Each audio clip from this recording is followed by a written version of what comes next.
నమస్తే, welcome to crime dairy.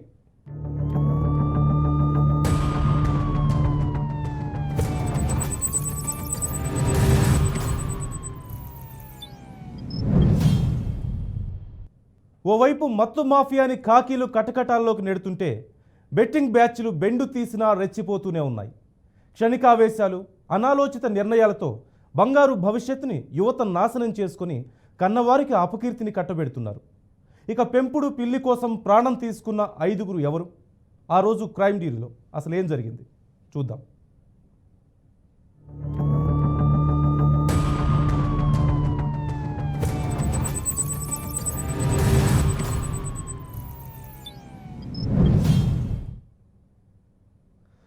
గంజాయి అంటే ఎంజాయ్ కాదు, మనిషిని మత్తులో ముంచేసే, మట్టిలో కలిపే విషయం. ఇప్పుడు తెలుగు రాష్ట్రాల్లో చాపు కింద నీరులా విస్తరిస్తుంది ఈ మత్తు పదార్థం. కాకీలు మాటేసి పట్టేసినా ఏదో ఒక దానిలో సమాజంలో అది చిచ్చు రేపుతూనే ఉంది. ఇప్పటికే మాయిదారి మత్తు బారిన పడి ఎంతోమంది యువత తమ బంగారు భవిష్యత్తును నాశనం చేసుకున్నారు. Agency to AP, AP to Hyderabad, ఇలా ఎక్కడ చూసినా సరే గంజాయి పట్టుబడుతూనే ఉంది. దాని మూలాలు మాత్రం ఏపీ ఏజెన్సీ వైపే వేలెత్తి చూపిస్తున్నాయి. పోలీసులు ఏర్పాటు చేసిన ప్రతి చెక్పోస్ట్లోనూ మత్తు సంచులు పట్టుబడుతూనే ఉన్నాయి. ఇంతకీ ఈ మాయిదారి మత్తుకు ఫుల్ స్టాప్ పడేది ఎప్పుడు? దానికి అడ్డుకట్ట వేయలేమా?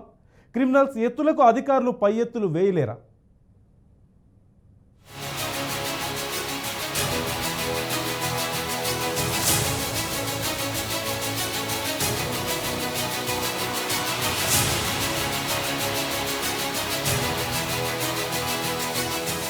తులసి వనంలో గంజాయి మొక్కలు ఏపుగా పెరిగితే ఏమవుతుంది? అది మొత్తం తులసి వనాన్నే నాశనం చేస్తుంది. దాన్ని చూడటం తప్ప చేసేదేమీ లేదు అన్నట్టుంది ప్రస్తుత పరిస్థితి. ఒకప్పుడు యువతను టార్గెట్ గా చేసుకుని గంజాయిని అలవాటు చేసేవారు. కానీ పరిస్థితులు మారాయి.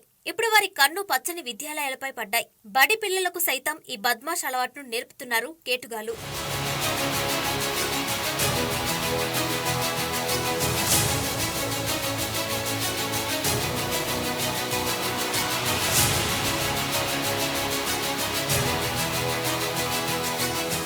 తెలుగు రాష్ట్రాల్లో గంజాయి గుప్పుమంటుంది. రోజుకో చోట గంజాయి అక్రమ రవాణా కేసులు వెలుగులోకి వస్తున్నాయి. విశాఖ ఏజెన్సీ ప్రాంతాల్లోనూ, ఒడిశాలోని మల్కన్గిరి జిల్లా పరిసరాల్లోనూ, తెలంగాణ రాష్ట్రంలోని పలు ఏజెన్సీ ప్రాంతాల్లోనూ గంజాయి జోరుగా సాగవుతుంది. ఏ జిల్లాలో చూసినా గుట్టు చప్పుడు కాకుండా గంజాయి వ్యాపారం జరుగుతుంది. మొన్నటి వరకు పట్టణాలు, నిన్నటి వరకు మండలాలు, నేడు గ్రామాల్లో సైతం ఈ మత్తు మాఫియా తిష్టేసింది.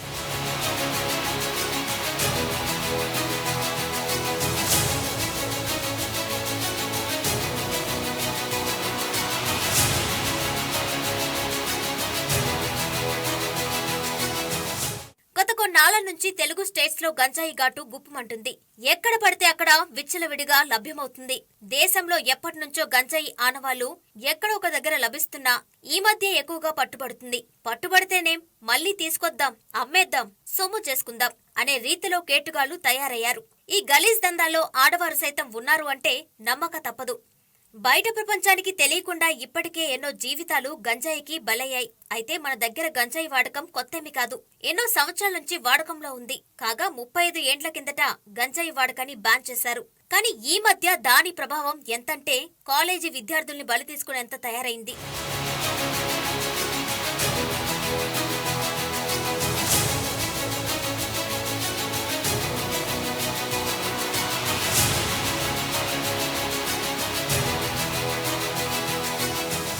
గంజాయి వాడకం చట్ట ప్రకారం నేరమే అయినప్పటికీ దాని వాడకం వెంటనే తగ్గలేదు. All India Institute for Medical Sciences ఆధ్వర్యంలోని National Drug Dependent Treatment Centre 2019లో ఇచ్చిన రిపోర్ట్ ప్రకారం మన దేశంలో దాదాపు 72 లక్షల మంది ప్రజలు గంజాయికి బానిసలయ్యారు. గంజాయిని అన్ని వర్గాల ప్రజలు తీసుకుంటున్నప్పటికీ ఎక్కువగా బలయ్యేది మాత్రం పేదలే.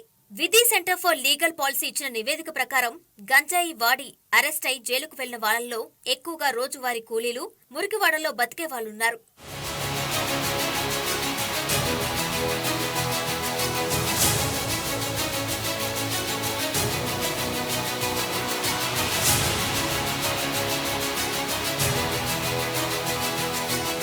తెలుగు తెలుగు రాష్ట్రాల్లో మావోయిస్ట్ ప్రభావిత ప్రాంతాల్లో గంజాయి సాగు, రవాణాను అరికట్టే పనిలో పడ్డారు ఆఫీసర్లు. విశాఖ ఏజెన్సీలోని ఆంధ్ర ఒడిశా బోర్డర్లో గంజాయి ఎక్కువగా సాగు చేస్తున్నారు. సాగు చేసేది గిరిజనులే అయినా వాళ్ళు చేతి చేయించేది మాత్రం వ్యాపారులే. ఈ ప్రాంతం మీద ఆధారపడి వేల కోట్ల రూపాయల వ్యాపారం జరుగుతుంది. అక్కడ దాదాపు 10,000 ఎకరాలకు పైగానే గంజాయి సాగు చేస్తున్నారు. అందులోనూ బాగా మత్తునిచ్చే శీలావతి రకం మొక్కలే ఎక్కువగా పెంచుతున్నారు. ఒక గంజాయి మొక్క నుంచి 300 గ్రాముల వరకు ఆకుపొడి వస్తుంది. క్వాలిటీని బట్టి కిలోకు 2,000 నుంచి 3,000 వరకు ధర పలుకుతుంది.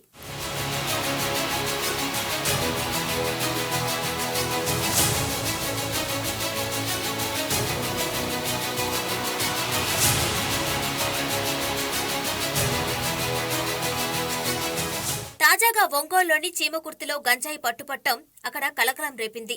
ఓ గ్రానైట్ కంపెనీలో కూలీలుగా పనిచేస్తున్న వారు గుట్టు చప్పుడు కాకుండా మత్తును యువతకు చేర్చుతూ ఉండగా పోలీసులు పట్టుకున్నారు. అయితే మత్తు బాక్సుల్ని ఒడిశాలోని అటవీ ప్రాంతం నుంచి తీసుకొచ్చినట్టుగా పోలీసులు గుర్తించారు. చీమకుర్తి టౌన్లో ఈ గంజాయి నేరాల గురించి దాడి చేయగా ఒక యధిష్ఠిర్ అని ఒక ఒరిస్సాకు చెందిన వ్యక్తి ఇక్కడ గత 8 నెలల నుంచి పనిచేస్తున్నాడు. అతని వద్ద 2 కిలోల 220 గ్రాములు గంజాయిని సీజ్ చేయడం జరిగింది. ఈ గంజాయిని అతని దగ్గరనే తీసుకోవడానికి వచ్చాడు. ఒక వెస్ట్ బెంగాల్కి సంబంధించి ఈ గోలం ముండాల్ అని ఇక్కడ ఉంటాడు. అతను సమతానగర్ ఒంగోలులో ఉంటాడు. Is belongs to west Bengal. So అతని దగ్గర ఈ గంజాయి కొట్టేదానికి అతను వస్తే ఇద్దరిని అదుపులో తీసుకొని వాళ్ళని విచారించడం జరిగింది. ఈ యధిష్ఠర్ అనే వ్యక్తి గత 8 నెలలుగా ఇక్కడ చీమకుర్తిలోనే ఈ సెలూన్లో పనిచేస్తూ ఉన్నాడు. మధ్య మధ్యలో వాళ్ళ రాష్ట్రానికి పోయేస్తూ ఉంటాడు. అతని సెలూన్లోనే ఈ గోలం ముండల్ అనే అతనికి పరిచయం ఏర్పడింది. వాళ్ళిద్దరు మాట్లాడుకొని గంజాయి వ్యాపారం చేసి లోకల్గా సేల్ చేసే నిమిత్తం కుల్బానీ ఫారెస్ట్ ఏరియా దగ్గర నుంచి ఈ గంజాయిని తీసుకొచ్చి ఇతను ట్రైన్కి రావడం జరిగింది. 9వ తారీఖు ఎర్లీ మార్నింగ్ వచ్చి అతన్ని కాంటాక్ట్ చేసి పిలిపించుకున్నాడు. ఇంకా సేమ్ ఇద్దరు ఉన్నప్పుడు మేము పకడ్బందీ వ్యూహం వరించి వాళ్ళని పట్టుకోవడం జరిగింది. వారి వద్ద నుంచి 2 కేజీల 260 గ్రాములు ఎండు గంజాయిని సీజ్ చేయడం జరిగింది. మత్తు మాఫియాలు గంజాయిని అనేక రకాలుగా సరఫరా చేస్తున్నాయి. ఇది వరకు అరటిగెల్లు, కూరగాయలను ట్రాన్స్పోర్ట్ చేసే వెహికల్స్ లో, పిల్లోస్ లో ట్రాన్స్పోర్ట్ చేసే వాళ్ళను చూసాం. కానీ ఇప్పుడు స్మగ్లర్లు కూడా టెక్నాలజీ వాడుతున్నారు. అమెజాన్ వెబ్సైట్ ద్వారా గంజాయి స్మగ్లింగ్ చేస్తున్నారు. దాంతో అమెజాన్ సీనియర్ ఎగ్జిక్యూటివ్ పై పోలీసులు కేసు పెట్టారు. మధ్యప్రదేశ్ లోని 2 వ్యక్తులు అమెజాన్ వెబ్సైట్ ద్వారా వైజాగ్ నుంచి 20 కేజీల గంజాయిని తెప్పించుకున్నట్టు పోలీసులు గుర్తించారు. స్వీట్నర్ అయిన స్టీవియా ఆకుల పేరుతో గంజాయిని తీసుకొచ్చారు. చట్టవిరుద్ధమైన పర్మిషన్ ఇచ్చేది లేదు అని ఆ సంస్థ చెప్పింది.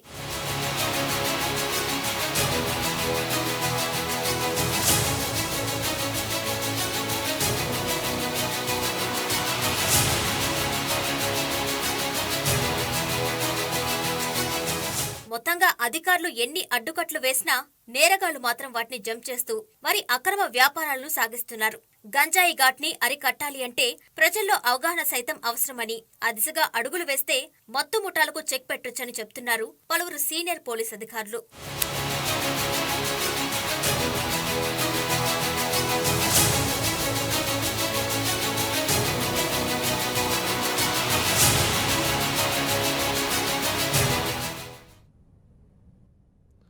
ఐపీఎల్ సీజన్ వస్తే చాలు బెట్టింగ్ రాయిలు రెడీ అయిపోతారు. కాయ్ రాజా కాయ్, ball to ball, minute to minute, match ముగిసేలోపు లక్షలు కోట్లు సంపాదించడమే కేటుగాళ్ల టార్గెట్. అదే సమయంలో పోలీసులు ఎంటర్ అయి బెట్టింగ్ గ్యాంగ్స్తో బ్యాటింగ్ ఆడేస్తే ఎలా ఉంటుంది? బొమ్మ బ్లాక్ బస్టర్ కదా. ఇక్కడ అదే జరిగిందండోయ్. భాగ్యనగరం సెంట్రిక్గా బెట్టింగ్కి పాల్పడుతున్న ముఠా బెండ్ తీసేశారు ఖాకీలు. ఇంతకీ ఈ ముఠా నగరంలో మకాం ఎక్కడ పెట్టింది? వారు వెనక ఉన్నదెవరు? ఇప్పటి వరకు వారు సంపాదించింది ఎంత? ఇదంతా ఎన్నేళ్లుగా సాగుతుంది? Take a look.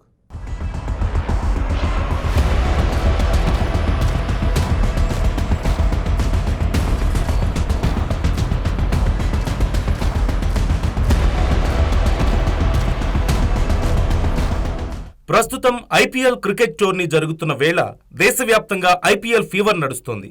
ఈ నేపథ్యంలో మూడో కంటికి తెలియకుండా బెట్టింగ్ రాయుళ్ల దందా జోరుగా సాగుతోంది. అయితే హైదరాబాద్లో క్రికెట్ బెట్టింగ్ ముఠా కలకలం రేపుతోంది. బెట్టింగ్ పేరుతో లక్షల రూపాయలు వసూలు చేస్తూ కోట్లు ఆర్జిస్తున్న ముఠా గుట్టు రట్టు చేశారు పోలీసులు. సైబరాబాద్ కమిషనరేట్ పరిధిలో రాజేంద్రనగర్, ఎస్ఓటి, ఆర్సీపురం పోలీసులు జాయింట్ ఆపరేషన్ చేసి ఆన్లైన్ బెట్టింగ్ నిర్వహిస్తున్నారనే సమాచారంతో పలుచోట్ల దాడులు నిర్వహించారు.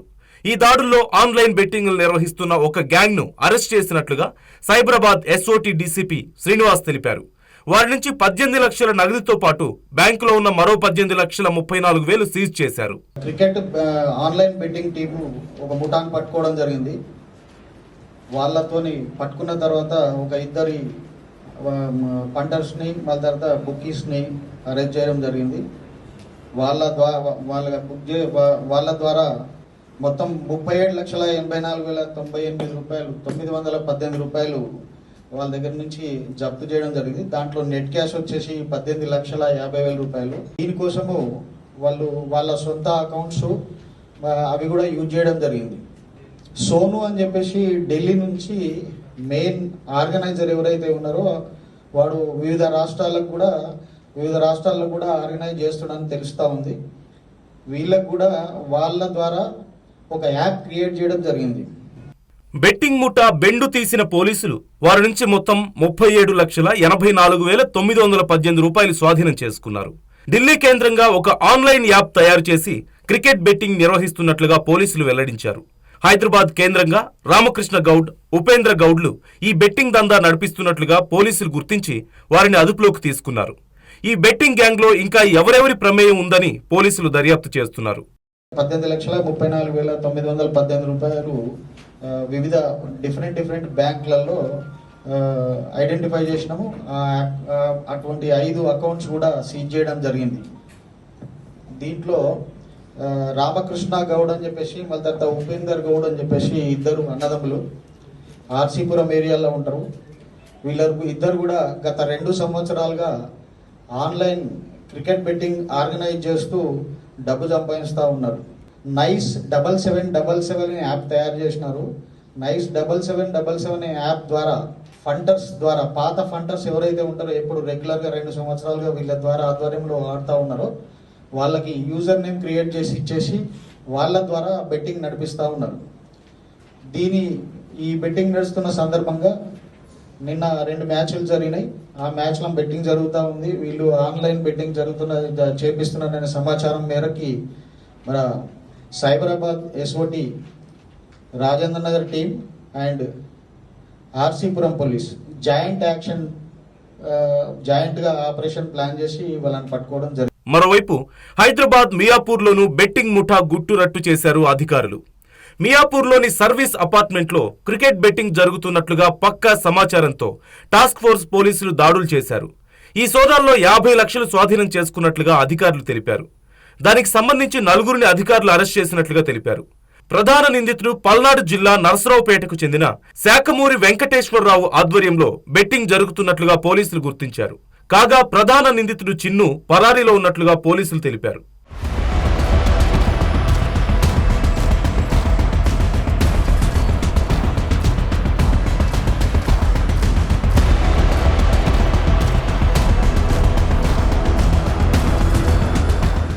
నిందితుల నుంచి 8 స్మార్ట్ ఫోన్లు, 2 కీప్యాడ్ ఫోన్లు, 3 ల్యాప్టాప్లు, 3 ద్విచక్ర వాహనాలు స్వాధీనం చేసుకున్నారు. బెట్టింగ్ కోసం ఉపయోగిస్తున్న 5 ఖాతాల్లోని 3,57,461 రూపాయలను ఫ్రీజ్ చేశారు. సీజ్ చేసిన వాటి మొత్తం విలువ 52,59,641 రూపాయలుంటుందని పోలీసులు వెల్లడించారు. బెట్టింగ్ అంతా కూడా cricket live guru, lucky online app, call conference ద్వారా కొనసాగుతున్నట్లుగా గుర్తించారు. దాదాపు 50 మంది వరకు ఈ ఆన్లైన్ బెట్టింగ్లో పాల్గొన్నట్లుగా గుర్తించారు. కేసు నమోదు చేసి దర్యాప్తు చేస్తున్నట్లుగా పోలీసులు చెప్పారు.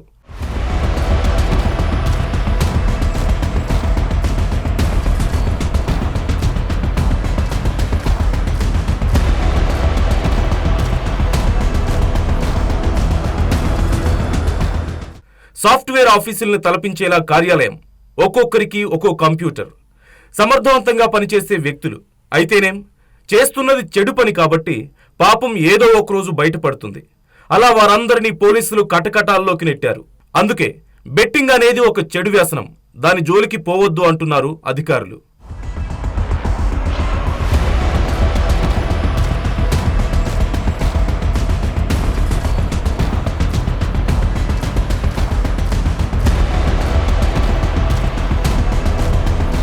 ఏం పోయే కాలం దాపురించిందో ఏమో కానీ కొందరు దారుణాలకు పాల్పడుతున్నారు. క్షణికావేశంలో తోటివారిని చంపుతూ రాక్షసానందాన్ని పొందుతున్నారు. అంతటితో ఊరుకోవడం లేదండోయ్. ఇన్స్టాగ్రామ్లో హద్దులు లేకపోవడంతో మరింత రెచ్చిపోతున్నారు. వ్యూస్ కోసం పనికిమాలిన పనులు చేసి అదేదో హీరోయిజం లాగా పోస్టులు పెడుతున్నారు. చేసింది తప్పు, పైగా సోషల్ మీడియాలో పోస్టులు పెడుతున్నారు. ఇలాంటి ఘటనే ఇప్పుడు భాగ్యనగరాన్ని భయపెడుతోంది. ఇంతకీ ఆ యువకులు అలా ఎందుకు చేశారు?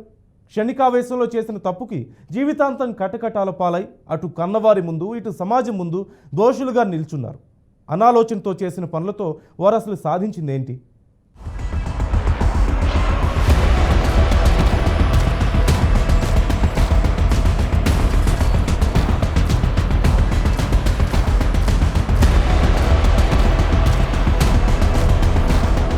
ఇటీవల దేశవ్యాప్తంగా నేరాల సంఖ్య విపరీతంగా పెరిగిపోతుంది. చాలా వరకు ప్రేమ వ్యవహారాలు, ఆస్తి తగాదాలు, అక్రమ సంబంధాల నేపథ్యంలో ఈ హత్యల పరంపర కొనసాగుతుందని పోలీసులు అంటున్నారు. మరికొన్ని పాత కక్షల నేపథ్యంలో జరుగుతున్నాయి. ఈ మధ్య హత్యలు చేసి కొంతమంది ధైర్యంగా సోషల్ మీడియాలో తాము ఏదో ఉద్ధరించినట్లుగా పోస్టులు కూడా పెడుతున్నారు. అయితే తాజాగా హైదరాబాద్లో పాత కక్షల నేపథ్యంలో యువకుణ్ణి అత్యంత దారుణంగా హత్య చేశారు. అంతటితో ఆగకుండా కత్తి, రక్తంతో ఉన్న చేతితో ఉన్న వీడియోను ఇన్స్టాగ్రామ్లో పోస్టు చేసిన ఘటన నగరంలో తీవ్ర కలకలం రేపింది.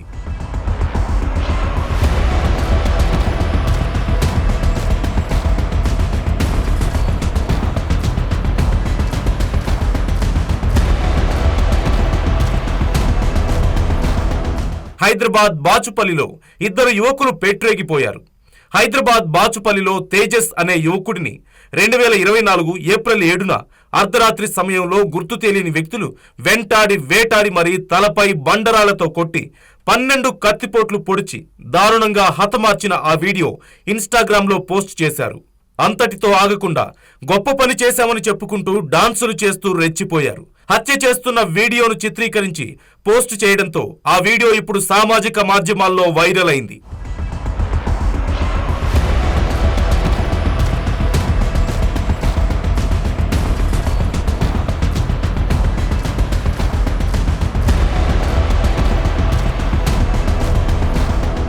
హైదరాబాద్లోని ప్రగతి నగర్లో జరిగిన తేజస్ మర్డర్ నిందితులు ప్రస్తుతం పోలీసుల అదుపులో ఉన్నారు.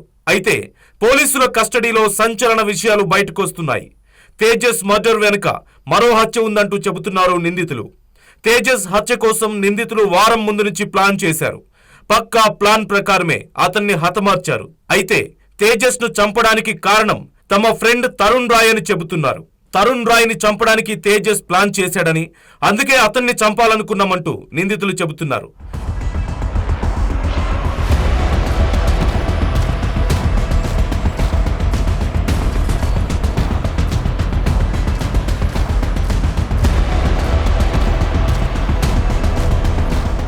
అసలు తరుణ్ రాయ్ తేజస్ కి సంబంధం ఏంటంటే, స్థానికంగా ఉండే షేక్ షమీర్ అనే రౌడీ షీటర్ గ్యాంగ్ లో తేజస్ పనిచేసేవాడు. ఈ క్రమంలో గత ఏడాది అక్టోబర్ 24న దసరా పండుగ రోజున బోరబండలో తరుణ్ రాయ్ అనే రౌడీ షీటర్ దారుణ హత్యకు గురయ్యాడు. అందులో 7 నిందితులుగా ఉండగా తేజు A3గా ఉన్నాడు. హత్య కేసులో జైలుకు వెళ్లిన తేజు 2 నెలల క్రితం బెయిల్పై విడుదలయ్యాడు. ఇక్కడ ప్రగతి నగర్ చెరువు దగ్గర వాడు మహేష్ అని చెప్పి రూమ్ కిరాయి తీసుకొని ఉంటున్నారు. దాంట్లో తేజు అని చెప్పేసి మన క్రైమ్ నెంబర్ గతంలో ఎస్ఆర్ నగర్లో క్రైమ్ నెంబర్లో ఇన్వాల్వ్మెంట్ ఉన్నాడు. ఆ మర్డర్ కేసులో ఉన్న వ్యక్తి ఇక్కడికి వచ్చి ఉంటున్నాడు. అతన్ని గుర్తు తెలియని వ్యక్తులు అంటే వాళ్ళ ఫ్రెండ్సే కలిసి రాత్రి మందు పార్టీ చేసుకొని ఇక్కడ ప్రగతి నగర్ కిందికి అతన్ని పిలిపించి మర్డర్ చేశారు. ఇది రివెంజ్ మర్డర్ లాగా కనిపిస్తుంది. ఇన్వెస్టిగేషన్ చేసి వాళ్ళని పట్టుకుంటాము, త్వరలో అరెస్ట్ చేస్తాం అందరిని. హత్య కేసులో ఇప్పుడు మన ఇన్వెస్టిగేషన్లో తెలిసింది ఏంటంటే 4 మెంబర్స్ మరియు ఇతరులు ఉన్నట్టు తెలుస్తుంది. ఆ 4 కూడా వీళ్ళ ఫ్రెండ్సే అందరూ. ఆ 4 ఫ్రెండ్స్ నమ్మించి ఇతన్ని కిందికి తీసుకొచ్చి మందు దాపి పొడిచి చంపారని తెలుస్తుంది. పరిశోధనలో ఉంది. ఇన్వెస్టిగేషన్ కంప్లీట్ చేసినాక ఇంకా నిజాలు తెలుస్తాయి. డెడ్ బాడీ మీద ఎన్ని కత్తిపోట్లు? సుమారు 10 నుంచి 11 కత్తిపోట్లు మనకు కనిపిస్తున్నాయి. తరుణ్ రాయ్ హత్య జరగడంతో తేజస్ ను చంపుతామని సోషల్ మీడియాలో హత్యకు ముందే నిందితులు పోస్టులు పెట్టారు. 2 నెలల క్రిందటే జైలు నుంచి వచ్చిన తేజస్ ఎస్ఆర్ నగర్లో ఉంటే ప్రమాదమని ప్రగతి నగర్కు మకాం మార్చాడు. దీంతో తేజస్ అడ్రస్ కోసం నిందితుల కోవర్ట్ ఆపరేషన్ చేశారు. నిందితుల్లో ఒకరు తేజస్తో ఫ్రెండ్షిప్ చేసుకోవడమే కాకుండా అతనితో మంచిగా ఉన్నట్లుగా కూడా నటించాడు. తేజస్ పక్కనే ఉంటూ అతడి కదలికలను ఎప్పటికప్పుడు మిగతా వారికి చేరవేసేవాడు.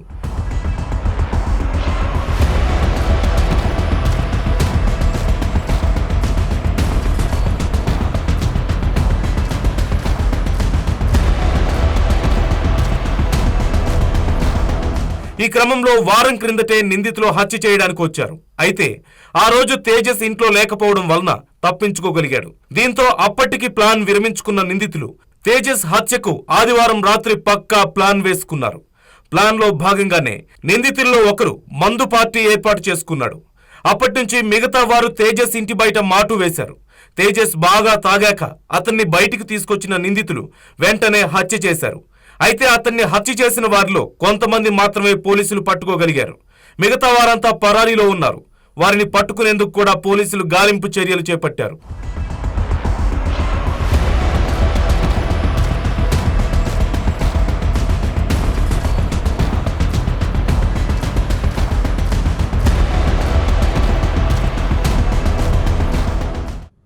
ఇది వాల్చి crime diary. Keep watching BRK news.